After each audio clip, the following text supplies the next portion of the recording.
वो plastic surgery हो बेला खराब हो। अरे काହାର कौन है? अरे जो मो सांग प्रमोद मो ता स्त्री कौन रोषे करुला गरम तेल पड़ी कौन हाथ पुड़ी जाए डॉक्टर कहते कौन प्लास्टिक सर्जरी हो 5 लाख टका खर्च हो। सामान्य प्लास्टिक सर्जरी 5 लाख टका नेबे?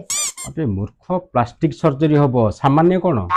अरे तुम सांगू को ना घर प्लास्टिक नहीं पड़ेबे खाली सर्जरी पैसा लगे प्लास्टिक पैसा तो बंची जीव ना। अरे तुम मैंने सब जानी पारन से माने प्लास्टिक ना रे तुम मानक लुटुचंती। तुम सांगू को जदि तांको घरे प्लास्टिक नहीं ताले आम घर को आसीबे केते प्लास्टिक पानी बोतल सब पड़ची दे देबी। आ एते कष्ट काई करू सांगू कहि दउची ता स्त्री को नेकी आम घर पळि आसीबो आ तू निजे एटी प्लास्टिक जे तरले ता हाथ लगे दउ हे जिवो कोन। ये प्लास्टिक से प्लास्टिक होच अलगा प्लास्टिक तो प्लास्टिक आ पुनी मेडिकल साइंस बोली किछ अछि ना नाही। हाँ,